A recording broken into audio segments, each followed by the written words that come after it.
नंदिनी, अवंतिका, कोई तो बताओ। प्रियांश। मैम आपने सुपर मैश एनालिसिस बताई थी और उसी के क्वेश्चन भी बताए थे। ठीक है, वहां तक समझ आ गया था ना? हाँ मैम। वहां तक क्लियर था। अब बेटा आज जो हम पढ़ेंगे, आज हम पढ़ेंगे नोडल एनालिसिस, और उसके बाद में हम पढ़ेंगे delta to star, star to delta. ठीक है, किस तरीके से इसमें ट्रांसफॉर्मेशन होता है आपके कोर्स में। ठीक है, तो मैंने मतलब और इजी और सिंप्लीफाई वे में, वैसे मैं नोट्स आपको वो भी भेज दूंगी, नोडल एनालिसिस और डिस्क्राइब में जिसमें दे रखा है, जो मैंने नोट्स आपको, जिससे मैं अभी बता रही थी। आज मैंने अपने हैंड रिटन नोट्स बनाए हैं, उसमें आपको सिंप्लीफाई वे में ये सारे टॉपिक्स कवर करने की कोशिश की है। ठीक है, क्लियर यहाँ तक? ठीक है बेटा अवंतिका। यस मैम, हाँ हाँ। ठीक है, तो कोई बता सकता है नोट से क्या समझते हैं? नोट्स क्या होते हैं, नोट क्या होता है? बहुत बार बता चुकी हूँ, पूछ चुकी हूँ। वैभव, आप बता सकते हैं? प्रियांश, नोट क्या होता है बेटा?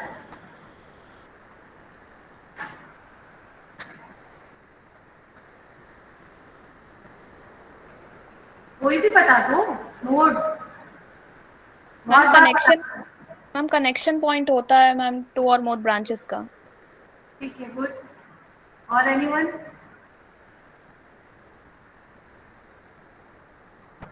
और कोई बताएगा? तो श्रेयांश कुछ नहीं बताता है, पता नहीं क्यों। क्यों श्रेयांश? श्रेयांश, मैम नेट थोड़ा स्लो है, आवाज नहीं आ रही साहब आपकी। कह रही हूँ तुमसे कुछ पूछो तो तुम बताते नहीं हो आजकल, पता नहीं क्यों। हम्म, वैभव, सही कह रही हूँ मैं? Ma'am yes. हम्म, चलिए जो का पाठ स्टार्ट करते हैं। जैसे कि अभी अवंतिका ने बताया कि नोड उसको कहते हैं जहाँ से एक या दो या दो से ज्यादा ब्रांच, मतलब करंट की जा रही हो, उसको हम नोड, एक नोड, एक पॉइंट एनालाइज कर लेते हैं। तो इसी में बेस्ड है हमारी नोडल एनालिसिस। तो नोडल एनालिसिस हमारी क्या होती है इसके बारे में, इसमें हम केवीएल केसीएल यूज करते हैं, किस तरीके से हम इसमें केसीएल यूज करते हैं, अप्लाई करते हैं, उसके बारे में। केसीएल होता क्या है ये भी हम छोटा सा जो पॉइंट है वो भी आपको क्लियर कर देंगे। वैसे आपको पता है क्या होता है केसीएल। ठीक है, ये किरचॉफ लॉ का जो फर्स्ट लॉ होता है आपका, किरचॉफ करंट लॉ, उसमें ही आता है ना। तो इसके बारे में हम थोड़ा सा पढ़ेंगे डिटेल में, फिर हम एक नेटवर्क को एनालाइज करके आपको बताएंगे किस तरीके से इसमें हम नोडल एनालिसिस लगा रहे हैं। फिर एक क्वेश्चन सॉल्व करेंगे उसी से रिलेटेड कि अब इस ये क्वेश्चन है, इसमें हम नोडल एनालिसिस कैसे लगाएंगे। ठीक है, क्लियर? तो ये हम सारी चीजें इसमें कवर करेंगे नोडल एनालिसिस में। ठीक है, स्क्रीन दिख रही है आप लोगों को? Yes ma'am. प्रियांश, शिवानी, ठीक है। कहीं पे भी थोड़ा सा भी डाउट हो, you can ask me any time. ठीक है, अभी भी अगर आपको नहीं समझ आ रहा है मैं 10 बार समझाऊंगी। ठीक है, पर ये मोटिव होना चाहिए कि समझ आना चाहिए। तो let's start the topic nodal analysis. जैसे कि हम अभी अवंतिका ने और बहुत लोगों को सबको पता है नोड्स क्या होता है, नोड से ही एक नोडल एनालिसिस का जनरेशन हुआ है। तो नोडल एनालिसिस में पहले हमें पता होना चाहिए कि नोड होता क्या है। तो यहाँ पे देखिए मैंने एक पॉइंट बनाया है, पॉइंट दिख रहा है ना? Yes ma'am. पॉइंट दिख रहा है ना? पॉइंट सबसे ऊपर वाले लाइन में पॉइंट बनाया है, वहां से हमने देखा है जो I1 करंट है वहां पे फ्लो कर रही है। ठीक है, तो ये जो एक पॉइंट है जिससे दो ब्रांच हमारी कनेक्टेड दिख रही है, कनेक्टेड, तो इस ब्रांच के पॉइंट को हम नोड कहते हैं। ठीक है, ये दो भी हो सकती है और दो से ज्यादा भी। जैसे पहले वाले आप नोड को देखेंगे तो यहाँ पे सिर्फ दो ब्रांच है, I1 I2, और दूसरे वाले नोड को आप देखेंगे तो I1 I2 I3 तीन ब्रांच है। ठीक है, पहली बार मैं आपको क्लियर कर दूं कि मैं आपको वो नोट्स तो भेजूंगी, साथ में ये हैंड रिटन नोट्स भी भेज दूंगी। ठीक है, तो जैसे आपको अगर सिंप्लीफाई वे में अगर पढ़ना हो तो आप इसको भी रीड कर सकते हैं। ठीक, क्लियर यहाँ तक? ठीक है, अब हम दूसरी चीज देख लेते हैं, KCL क्या होता है। KCL क्या होता है? KCL आप लोगों को बहुत अच्छे से पता है। KCL होता है क्या बेटा? किरचॉफ्स करंट कोई भी लॉ। बता दे। मैम दी हाँ मुस्कान। the algebraic sum of all the currents entering the node must be equal to the algebraic sum of all the current leaving a node. Good, very good, बहुत specific बताया, बहुत correct बताया। ठीक है, श्रेयांश आप कुछ बोल रहे थे बेटा? हो गया, बता दीजिए उसने। अच्छा ठीक है, तो जैसा कि हमें KCL पता है, KCL हम अभी पहले भी पढ़ चुके हैं, तो KCL में यहाँ पे देखिए एक हमने नोड बनाया है, नोड से हमारी I1 करंट और I3 करंट जो है वो जा रही है बाहर को, I2 करंट और I4 इस डायरेक्शन में बाहर को जा रही है। ठीक है, तो अगर हम इसको रिप्रेजेंट करेंगे तो हम अगर ये बोले algebraic sum of I node is equal to 0, तो ये कहना गलत नहीं होगा। अभी कैसे, ये देख लेते हैं, I1 plus I2 minus I3 minus I4 is equal to 0 means क्या हो गया, outgoing current, incoming current is equal to the outgoing current is equal to 0। ठीक है, ये जो हमारा होता है ये हमारा होता है KCL। ठीक है, क्लियर यहाँ तक? यहाँ तक क्लियर है बेटा? यस यहाँ तक क्लियर है? Yes ma'am. ठीक है, अब बेटा देखिए आगे हम बढ़ते हैं। अब किसी भी, जैसे हम यहाँ पे दो नोड की बात करें, मतलब हम बेसिक बता रहे हैं कि किस तरीके से हम नोडल एनालिसिस लगाएंगे। तो हमने इसमें पॉइंट में लिखा है, हमने कुछ ऐसा मतलब स्टेटमेंट वगैरह कुछ नहीं, सिर्फ समझाने के लिए आपको लिखा है, तो आप समझिएगा। इसमें क्या दिया हुआ है, एक हमारा VA एक वोल्टेज है क्योंकि हम नोड वोल्टेज ले रहे हैं VA। ठीक है, और बीच में एक हमारा R1 रेजिस्टेंस है या R रेजिस्टेंस है, जो भी मान लो, और यहाँ पे क्या है हमारा VB। ठीक है, VB। तो अगर हमें करंट इसमें I1 फ्लो कर रही है, अगर हमें इसे रिप्रेजेंट करना है ओम्स लॉ लगा के, तो हम इसको कैसे रिप्रेजेंट करेंगे, I is equal to V upon R। ठीक है, ये हमें पता है, तो I is equal to V upon R, और जो V होता है ये आपको पता है पोटेंशियल डिफरेंस होता है। जैसे कि अगर हम एक ऊपर जो हमने एक छोटा सा सर्किट बनाया है जिसमें कि हमारी VA वोल्टेज, बीच में हमारा क्या है R1, और उसके बाद में हमारा VB, तो ये हमारा क्या हो गया, VA और VB के बीच में पोटेंशियल डिफरेंस है, यही हमारा वोल्टेज है, अपॉन R हो जाएगा। तो इसको हम क्या लिख सकते हैं, जैसे अगर हम इसको रिप्रेजेंट करें तो I1 is equal to VA minus VB upon R। ठीक है, यहाँ तक क्लियर है बेटा?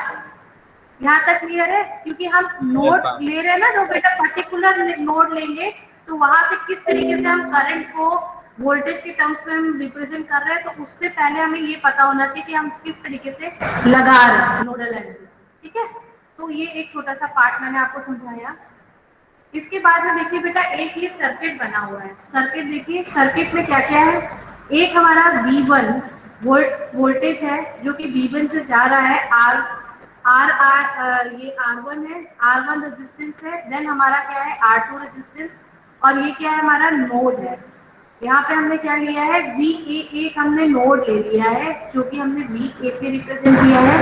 इसके बाद में हमारा क्या है R3, और यहाँ पे हमने क्या किया है, एक पॉइंट जहाँ से हमारी तीन ब्रांचेस जा रही है उसको हमने किससे, VB से रिप्रेजेंट कर दिया। मतलब ये हो गया हमारा नोड A, और ये हो गया हमारा नोड B, जिसमें कि वोल्टेज हम मान लेते हैं, मतलब अज्यूम कर लेते हैं कि VA और VB फ्लो कर रही होगी। ठीक है, और यहाँ पे इस VB से हमारे कितने रेजिस्टेंस है, एक हमारा हो गया R3, R5, R4, और एक हमारा यहाँ पे वोल्टेज है, वोल्टेज सोर्स है जिसको कि हम V2 से रिप्रेजेंट कर रहे हैं। ठीक है, यहाँ तक क्लियर है सर्किट। ठीक, एक सर्किट में हमने क्या किया है, दो नोड्स बना दिए हैं। दो नोड्स कौन सी, VA और VB। ठीक है, और वहां से हम क्या कर रहे हैं, वहां से हम नोडल एनालिसिस को सिंप्लीफाई करेंगे। क्लियर, यहाँ तक क्लियर। प्रियांश, मानसी, अवंतिका, रश्मि, ठीक है, मुस्कान। Yes ma'am. अब बेटा देखिए यहाँ पे हमने क्या किया है, एज्यूम। हम ये वर्ड आपको लिखना है जब भी आप नोडल एनालिसिस लगाओगे, तो आप ये एक सेंटेंस आप लिखोगे, ये आपको लिखना है। ठीक है, assume all the current moving outward direction. Assume all the current moving outward direction. हम ये मान के चलते हैं, एज्यूम कर लेते हैं कि जो भी हमारी करंट है वो हमारी क्या है, आउटवर्ड डायरेक्शन में। ठीक है, तो अब हम सिंप्लीफाई करेंगे। यहाँ पे हम क्या करेंगे, पहले हम नोड ए को ले लेंगे। नोड ए को हम सिंप्लीफाई करेंगे, तो यहाँ पे हमने क्या किया है, अप्लाई KCL। हमने क्या किया है, यहाँ पे KCL लगा दिया है, किस पे, नोड ए पे। यहाँ तक क्लियर। नोड ए पे हमने KCL लगाया है, बस। ठीक है, ठीक है, यहाँ तक क्लियर। ठीक है, अब देखिए, बहुत ध्यान से देखिएगा। अब हम नोड ए में जब हम यहाँ पे KCL लगा रहे हैं, तो अभी देखिए ऊपर जैसे हमने बताया था, तो हम क्या करेंगे, इसको हम V और R के फॉर्म में कैसे रिप्रेजेंट करेंगे। अब कैसे लगाएंगे, KCL हमने नोड ए में लगाया।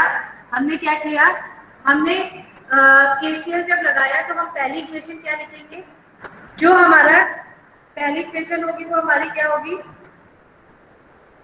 पहला जो टर्म होगा इवन वो क्या होगा, VA minus VB upon R3। ये देखिए यहाँ पे करंट जा रही है VA माइनस VB और R3 है ना इसके रिस्पेक्ट में, तो यहाँ पे हमने लिख दिया। अब फिर से प्लस लगाएंगे, प्लस का साइन लगा के फिर हम क्या करेंगे, एक चीज और मैं आपको बताना भूल गई, जो ये नीचे वाला जो वोल्टेज होता है इसको हम रेफरेंस वोल्टेज मानते हैं, ये इक्वल्स टू 0 होता है। इसको हम ग्राउंड कर देते हैं, इसकी वैल्यू हमेशा 0 होती है। ठीक है, तो अब इसकी वैल्यू तो 0 हो गई, तो इसको लिखने की जरूरत नहीं है। तो अगर हम यहाँ पे देखें R2 के लिए, R2 के रिस्पेक्ट में, तो VA और यहाँ पे VR इज इक्वल टू 0, तो इसको लिखने की जरूरत नहीं है। तो हम यहाँ पे क्या लिख सकते हैं, VA अपॉन R2। ठीक है, प्लस अब हम क्या लिख रहे हैं, जो यहाँ पे करंट जा रही है, यहाँ पे जो हमारा रेजिस्टेंस है उसको हम कैसे लेंगे, VA माइनस। अब देखिए ये जो बड़ा वाला साइन होता है ये पॉजिटिव का होता है, और जो छोटा वाला होता है इसको हम नेगेटिव से, क्योंकि यहाँ पे नेगेटिव करंट फ्लो कर रही है, इसलिए यहाँ पे क्या आ जाएगा, minus V1 upon R1 is equal to 0। ठीक है, यहाँ तक ठीक है, यहाँ तक क्लियर है, क्लियर है यहाँ तक। ठीक है, अब देखिए, अब हमने यहाँ पे पहले हमने नोड ए के लिए हमने निकाला था, तो नोड 1 में हमने यहाँ पे KCL लगा के हमने यहाँ पे निकाल लिया। अब हम क्या कर रहे हैं, नोड बी के लिए देखिए, देखिए यहाँ पे हम नोड बी के लिए अप्लाई करेंगे, तो क्या हो जाएगा, हमारा सर्किट कहाँ गया, ये हमारा नोड बी है। तो हम कहाँ पे निकालेंगे, यहाँ पे 3 करंट्स हमारी है, तो हम पहले क्या निकालेंगे, एक यहाँ पे R3 के लिए, फिर R4 के लिए और R5 के लिए। तो R3 यहाँ पे हमने लिखा B, ये हमने लिखा है VB माइनस VA। देखिए VB minus VA upon R3, यहाँ पे हमने पहला लिखा, प्लस VB अपॉन R4। ये देखिए ये तो हमारा क्या है, रेफरेंस वोल्टेज इक्वल टू 0 है, तो इसको लिखने की जरूरत नहीं है। तो क्या हो जाएगा, VB अपॉन R4, यहाँ पे हमने लिख दिया VB अपॉन R4, प्लस यहाँ पे हमने अब हम R5 के रिस्पेक्ट में निकाल रहे हैं। देखो कैसे, हमने यहाँ पे करंट जो हमारी फ्लो कर रही होगी, VB minus V2 upon R5। ये देखिए यहाँ पे हमने लिख दिया VB minus V2 upon R5 is equals to 0। ठीक है, तो समझ आया कि नोडल एनालिसिस हमने कैसे लगाया, समझ आया। हमने क्या किया, नोड ए और नोड बी, दो नोड ले ली जिसमें कि हमने उसको रिप्रेजेंट कर दिया वी ए और वी बी से, वी ए और वी बी से। फिर हमने ये एज्यूम किया कि जो हमारी करंट है वो हमारी आउटवर्ड डायरेक्शन में मूव कर रही है। पहले हमने नोड ए को ले लिया, नोड ए के रिस्पेक्ट में हमने तीनों जो करंट सोर्स जो यहाँ पे फ्लो कर रही है उसके रिस्पेक्ट में हमने यहाँ पे इक्वेशन निकाली है, ठीक है। फिर हमने नोड बी के रिस्पेक्ट में इक्वेशन निकाली है और इसको सॉल्व कर देना है, ठीक है। अब यहाँ पे मैंने, यहाँ तक क्लियर है? क्लियर है? यहाँ पे किसी को डाउट हो तो प्लीज पूछ लो। अवंतिका, रश्मि, शिवानी, ठीक है ना बेटा? यहाँ तक क्लियर है? यस अब मैम। बेटा ये प्रॉब्लम है, एक ये प्रॉब्लम है, इसको सॉल्व करना है, ठीक है। तो आप ये देखिए इसको सिंप्लीफाई कैसे करेंगे, दिमाग लगाइए कैसे होगा ये क्वेश्चन है, इसको सिंप्लीफाई करना है, ठीक है।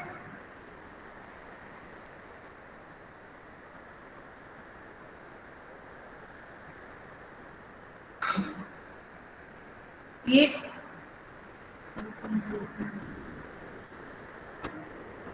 इसमें देखिए ये जो हमारा वोल्टेज स्टार्टिंग में जो वोल्टेज है उसकी वैल्यू देखिए अब क्या है,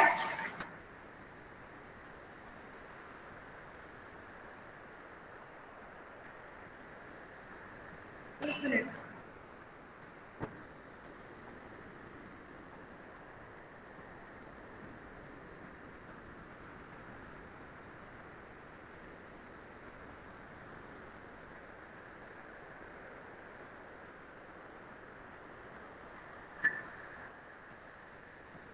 ये जो पहले आपका यहाँ पे वोल्टेज सोर्स लगाया है इसकी वैल्यू 10 है, 10 वोल्ट। तो पहला ये लगाया है इसकी वैल्यू 10 वोल्ट है, ठीक है। जो वोल्टेज सोर्स पहला लगाया है ना बेटा उसमें वैल्यू नहीं लिखी है, वो 10 वोल्ट है, ये 10 वोल्ट है, ठीक है। 10 वोल्ट है, इसमें 5 एम्पियर का करंट, ये सॉरी ये 5 ओम है, ठीक है। ये 8 ओम है, ये 6 4 10 2, ये 8 वोल्ट है और यहाँ पे 10 वोल्ट है, ठीक है। क्लियर? इसको सिंप्लीफाई करना है, ट्राई करिए फिर मैं बताती हूँ।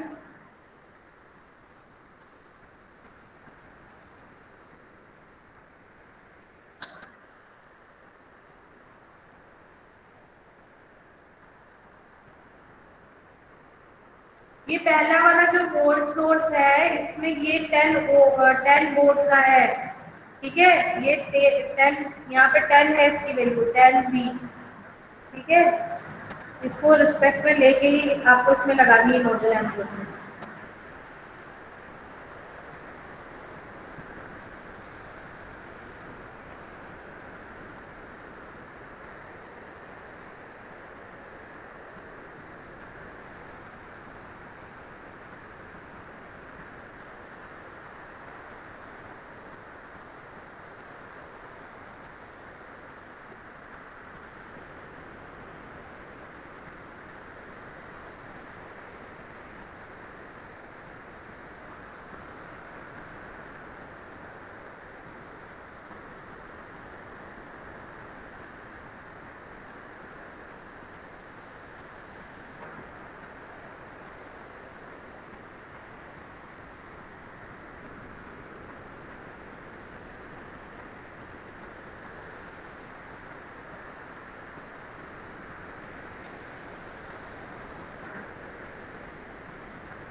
हो पा रहा है किसी से सॉल्व?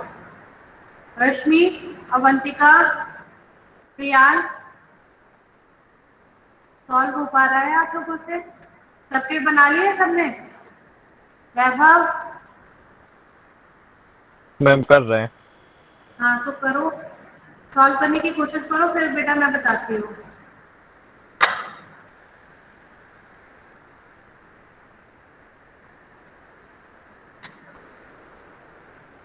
कोई डाउट हो तो पूछ लेना। फिर से बता दूं, यहाँ पे 10 वोल्ट है, ठीक है? ये जो वोल्टेज सोर्स है इसकी वैल्यू क्या है? 10 वोल्ट।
हुआ किसी से?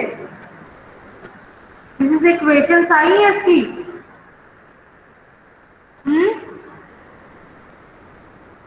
चलो इसको सॉल्व करते हैं, ठीक है? ये देखिए, हमारा ये क्वेश्चन था, ये एक सर्किट दे रखा है और 3.93 ऐसा कुछ आ रहा है मैम।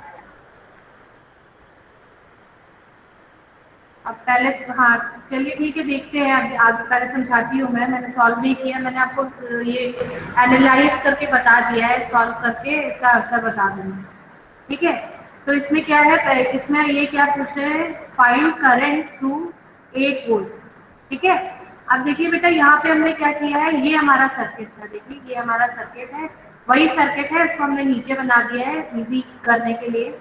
हमने क्या किया है, इसमें 3 नोड्स बना दिए। ये देखिए, मैंने जो रेड पेन से रिप्रेजेंट किया है, ये 3 नोड्स को रिप्रेजेंट किया है। पहला नोड क्या है हमारा, V1, V2 एंड V3, ठीक है? तो पहले हम क्या कर रहे हैं, नोड 1 पे क्या कर रहे हैं, केसीएल को अप्लाई कर रहे हैं। नोड 1 पे हम केसीएल को अप्लाई करेंगे तो हमारा क्या आ जाएगा, नोड 1 में हमारी क्या क्या वैल्यूज आ जाएंगी, हम देख लेते हैं।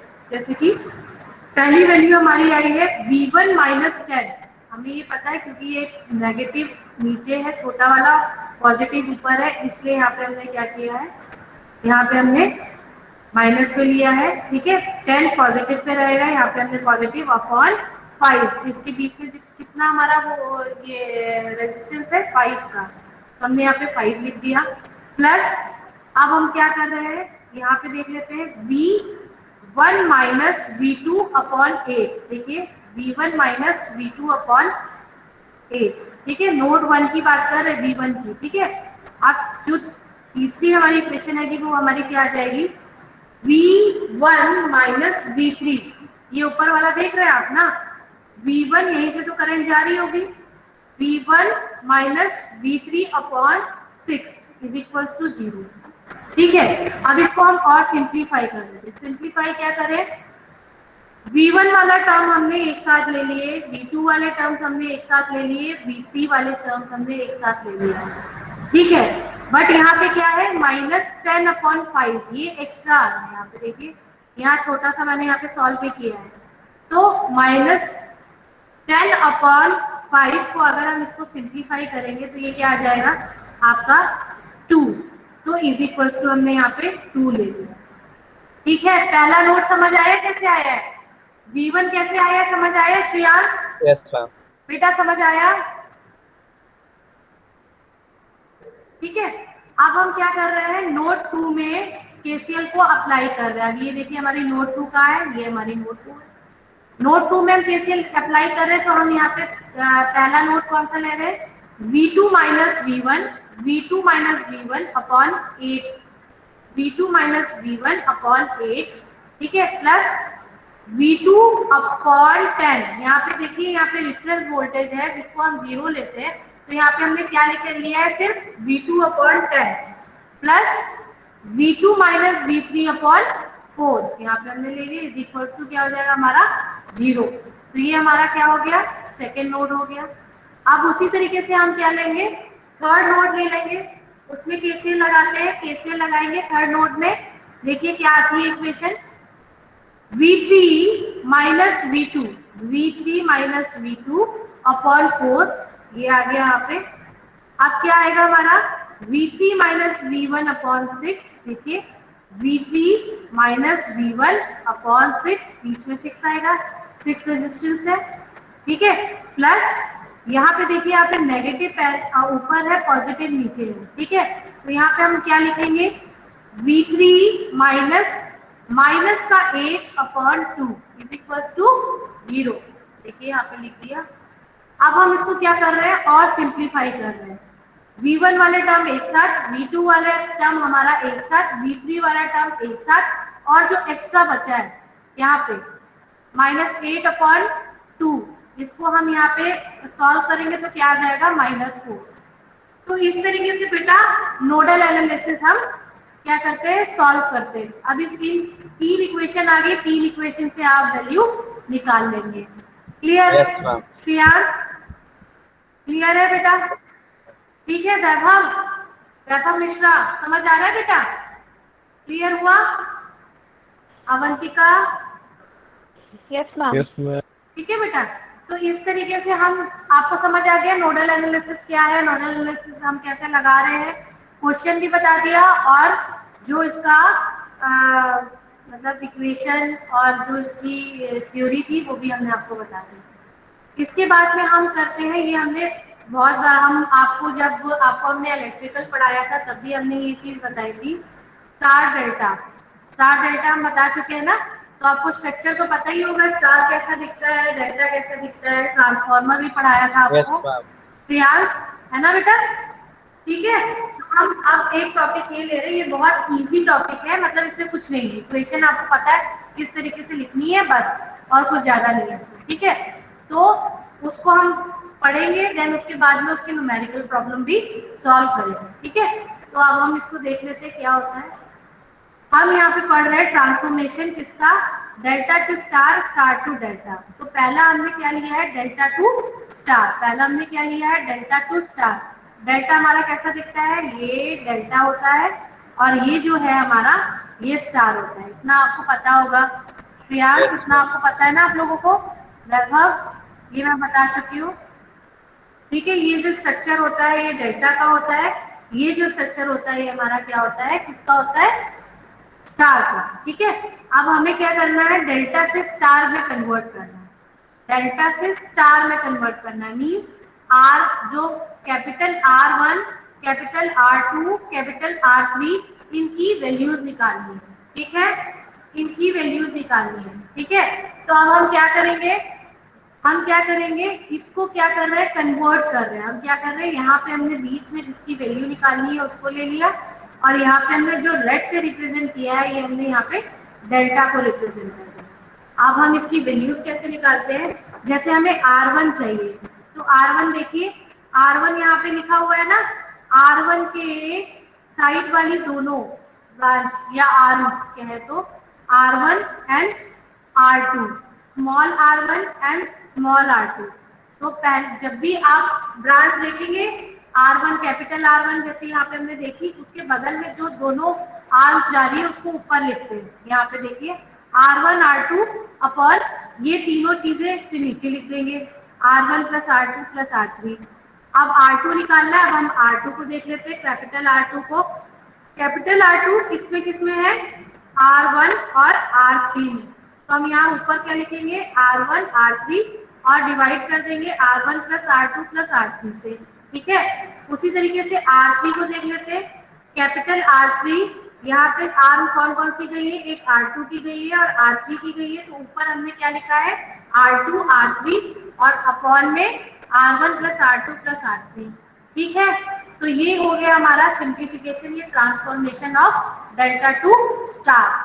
क्लियर, यहाँ तक क्लियर है बेटा, यहाँ तक क्लियर है? Yes ma'am. क्लियर, ठीक है। यहाँ पे देखिए बेटा, जो हमारी भी जिसका हमें निकालना होता है, जैसे हमें R1 निकालना है तो R1 को देखेंगे हम, R1 को देख लिया हमने। R1 को हम कैसे लिखेंगे, याद करना नहीं है, इसको समझना है। R1 के बगल में कौन कौन सी जा रही है आर्म्स, एक आ रही है हमारी R1 और एक आ रही है हमारी R2। तो जो उसके बगल में होती है ना, उन ब्रांच को ऊपर लिख देते हैं और डिवाइड में हम क्या कर देते हैं, तीनों का सम कर देते हैं। सिंपल। R1 की वैल्यू जैसे हमें निकालनी है तो हम यहाँ पे क्या लिख देंगे, R1 R2 upon R1 plus R2 plus R3। अब देखिए R2 जैसे हमें निकालना है तो R2 को देखेंगे, R2 के बगल में कौन कौन सी जा रही है, एक R1 जा रही है, एक R3 जा रही है। तो R1 R3 ऊपर लिख दिया और अपॉन में तीनों का सम कर दिया। फिर R3 को निकालना है, कैपिटल R3। इसकी देखिए कैपिटल R3 के बगल में कौन कौन सी जा रही है, एक R2 की जा रही है और एक R3 जा रही है। तो R2 और R3 को ऊपर लिख दिया इनटू में, अपॉन में R1 plus R2 plus R3 कर दिया। क्लियर बेटा? तो ये हमारा डेल्टा टू स्टार कन्वर्जन हो गया। क्लियर बेटा? Yes ma'am. ठीक है, यस मैम। याद हो गया ना, समझ आ गया? अब इसको भूलोगे तो नहीं, इसको मतलब याद करने की जरूरत नहीं है। बस जो हमें वैल्यू निकालनी है, जैसे हमें R1 की वैल्यू निकालनी है तो R1 के जो दोनों साइड जो होंगी उनको हम ऊपर ले लेते हैं इनटू में, अपॉन में उसका तीनों का सम कर देते हैं। ठीक है, वैसे ही R2 निकालनी तो R2 के आमने सामने वाली जो हमारी वो होंगी आर्म होंगी, उसकी वैल्यू इनटू में लिख देंगे, अपॉन में उसका सम कर देंगे, R3 वैसे निकल आएगा। ठीक है, ये होता है हमारा डेल्टा टू स्टार। अब हमें स्टार टू डेल्टा करना। देखिए स्टार टू डेल्टा क्या करेंगे, अब हमारा स्टार था, स्टार को हमने डेल्टा में कन्वर्ट करना है। ठीक है, ये स्टार है, इसको हमें डेल्टा में कन्वर्ट करना है। तो हम कैसे करेंगे, ये स्टार है, इसको हमें डेल्टा में कन्वर्ट करना है। तो हम कैसे करेंगे, हमें किसकी वैल्यू चाहिए, R1 की, क्योंकि हमें डेल्टा में कन्वर्ट करना है। तो हमें वैल्यू किसकी चाहिए, R1 की चाहिए, R2 की चाहिए, R3 की चाहिए। तो हम R1 R2 R3 की वैल्यू निकालेंगे। अब हम इसको कैसे निकालेंगे, पहले हमें क्या निकालना है, R1। तो यहाँ पे हमने R1 लिख दिया। अब आप देखिए R1 में ट्राइंगल कौन कंप्लीट कर रहा है, एक हमारा R1, कैपिटल R1 और कैपिटल R2। तो पहले हम क्या लिखेंगे यहाँ पे, capital R1 plus capital R2। फिर हम प्लस कर देंगे, इन दोनों का सम कर देंगे, जो हमारी कैपिटल R1 प्लस कैपिटल मतलब इनटू कैपिटल R2, और जो बची होगी उसको हम यहाँ पे नीचे लिख देंगे। ऐसे हमारी R1 आ गई। अब हमें R2 निकालनी है। R2 हम कैसे देखेंगे बेटा, R2 हम देखेंगे, R2 में हमारी कौन कौन सी जा रही है, एक हमारी जा रही है R1। तो पहले हमने R1 लिख दिया, यहाँ ट्राइंगल जो कंप्लीट कर रहा है। दूसरी जा रही है हमारी R3, तो हमने R3 लिख दिया, और R1 और R3 का क्या किया, इंटू कर दिया, और जो बची है उसको हमने यहाँ पे नीचे लिख दिया R2 में। ठीक है, वैसे ही हम R3 निकाल लेंगे। अब R3 कैसे निकालेंगे बेटा, R3 में हम देखिए R2 प्लस R3, मतलब ये देखिए ट्राइंगल को कौन कंप्लीट कर रहा है, एक कैपिटल R2 और R3। तो R2 R3 लिख दिया, प्लस में क्या किया, इन दोनों का इंटू कर दिया, और जो बच रहा है उसको हमने डिवाइड में लिख दिया R1। ठीक है, क्लियर क्लियर यहाँ तक? ठीक है, तो बेटा ये होता है हमारा delta to star, star to delta transformation. ठीक है, अब इसकी रिकॉर्डिंग एक प्रॉब्लम है, ये देखिए यहाँ पे हमें क्या करना है, रेजिस्टेंस फाइंड करना है, किसका, XY टर्मिनल का, यूजिंग स्टार डेल्टा ट्रांसफॉर्मेशन। देखिए आपसे ये सॉल्व हो रही है प्रॉब्लम।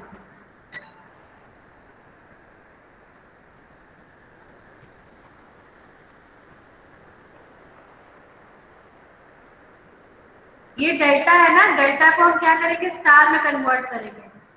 डेल्टा को हम स्टार में कन्वर्ट करेंगे, ठीक है, ठीक है ना।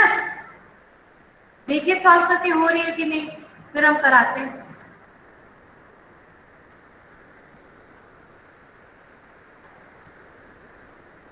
डेल्टा स्टार लेने से हमारा ये वो होता है ना, हमें ये नहीं पता कि कहाँ से करंट जा रही है, किस डायरेक्शन में जा रही है, कहाँ पे वोल्टेज है। तो हम लोग क्या करते हैं, अगर हमें ऐसे स्ट्रक्चर्स दिखते हैं तो उनको हम सिंप्लीफाई कर लेते हैं। डेल्टा को हम जनरली स्टार में कन्वर्ट कर लेते हैं। जब स्टार में कन्वर्ट कर लेते हैं तो हमारे पास में क्या सिंप्लीफाई वे में रेजिस्टेंस और रेजिस्टेंस आ जाते हैं, हम उसको सॉल्व कर लेते हैं, हमारे पास में आंसर आ जाता है। ये क्वेश्चन कॉम्पिटिशन्स में भी बहुत पूछे जाते हैं, ठीक है, ठीक है ना। तो उसको सॉल्व करने की कोशिश करिए।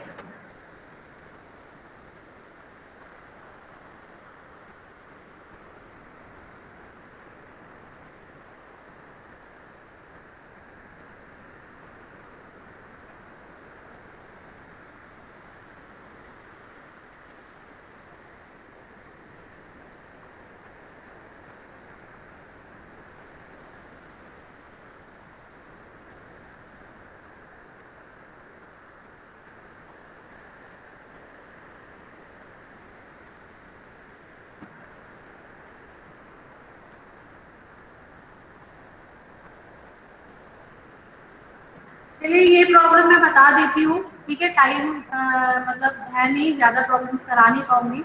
ये प्रॉब्लम मैं बता देती हूँ। इससे रिलेटेड स्टार डेल्टा और जो आपको नोडल एनालिसिस आज पढ़ाया है, इससे रिलेटेड जितनी भी प्रॉब्लम्स है आप उनको सॉल्व करने की कोशिश करिएगा, ठीक है। तो इसको हम देख लेते हैं। ये देखिए हमारे पास में या तो हम नीचे वाला भी ले सकते थे, ये डेल्टा है, नीचे वाला भी ले सकते थे, ऊपर वाला भी ले सकते थे, कोई भी ले सकते हैं। हम ये जो डेल्टा स्ट्रक्चर है इसको हम क्या कर रहे हैं, स्टार में कन्वर्ट कर रहे हैं। तो हम यहाँ पे क्या करेंगे, स्टार बना लेंगे। स्टार बना लिया, R1 R2 R3 तीन वैल्यूज आ गई। अब हमें पता है स्टार को डेल्टा में कैसे कन्वर्ट करते हैं, पता है ना, पता है ना। R1 की वैल्यू क्या होगी, R1 की वैल्यू दो आर्म्स हैं, 4 × 6 अपॉन तीनों का सम, 4 + 6 + 2, ठीक है। तो इसकी वैल्यू क्या आ जाएगी हमारी 2 ohms, ठीक। वैसे ही हम R2 को ले लेंगे, R2 को सॉल्व करेंगे। देखिए R2 कहाँ से कैसे, R2 में क्या क्या है हमारा, 6 × 2 अपॉन में हमारा कितना हो जाएगा 12, तो 6 × 2 हमारा 8 हो गया, अपॉन में 12, इसको हम सॉल्व करेंगे 2/9 आ गया, ठीक है। उसी तरीके से हम R3 की वैल्यू निकाल लेंगे। यहाँ पे देखिए R3 = क्या है हमारा 1 एम्पियर आ रहा है। अब हमारे पास में क्या है, इसको हमने क्या कर दिया है, इसको हमने, ये हमारा डेल्टा था ना पहले, यहाँ पे देखिए ये डेल्टा था ना, 4 6 2 वाला जो पार्ट था ये डेल्टा में था ना। अब हमने इसको क्या किया है, स्टार में कन्वर्ट कर दिया। देखिए स्टार में कन्वर्ट कर दिया है, जहाँ पे हमने ये 4 6 2 लिखा था वहां पे हमने R1 R2 R3 की वैल्यू लिखनी है। यहाँ पे हमने क्या लिखा है, 2R 2/9R, यहाँ पे 1R, ये हो जाएगा। इसको हम सिंप्लीफाई कर लेंगे। अब जो हमारे पास स्ट्रक्चर आएगा, ऊपर डेल्टा था, यहाँ पे स्टार हो गया, ये स्टार का स्ट्रक्चर हो गया। और ये 10 ohms और 14 ohms तो हमारा ऊपर वाला ही चल रहा था, तो वो आ रहा है, ठीक है। अब ये देखिए ये जो 2/9 और 10 है, ये क्या है हमारा सीरीज में है, और जो 1 और 5 है ये क्या है हमारा सीरीज में। तो इसको क्या ले लेंगे, इस पूरे को हम क्या ले लेंगे, RA ले लेंगे, और इस पूरे को हम क्या ले लेंगे, RB ले लेंगे। तो आप देखिए एक रेजिस्टेंस, अब इसको हमने देखो ये वाला जो क्वेश्चन था इसको सिंप्लीफाई कर दिया कैसे, एक हमारा सिर्फ ये क्या है सीरीज में है और ये दोनों पैरेलल में। पैरेलल वाला फाइंड कर लेंगे और पैरेलल वाला फाइंड करके जो वैल्यू आएगी दोनों सीरीज में हो जाएंगे, उसको हम सिंप्लीफाई कर देंगे और हमारा आंसर आ जाएगा, ठीक है। क्लियर, रेजिस्टेंस हमें पता चल जाएगा X और Y के बीच में कितना रेजिस्टेंस, ठीक है बेटा। यहाँ तक क्लियर है बेटा? Yes ma'am. क्लियर है श्रेयांश? Yes. ठीक है बेटा, अटेंडेंस दे दीजिए आप लोग। Roll number 1 2, roll number 2 yes ma'am. 3, Atul,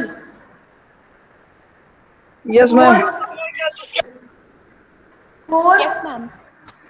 5, Yes, ma'am. Yes, ma'am. 5, Yes, ma'am. 6, Yes, ma'am. 7, 8, 9, 9, Mansi, 10, Yes, ma'am. 12, 11 किसका है? रोल नंबर 11 किसका है? मैम कोई प्रतिभा पांडे है शायद। अच्छा, 12, Yes, role ma'am. Number 12, 13, 13, Present, ma'am. 14, 15, Yes, ma'am. 16, 17.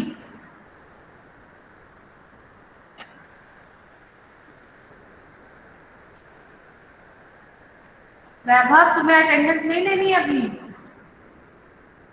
मैं आपकी आवाज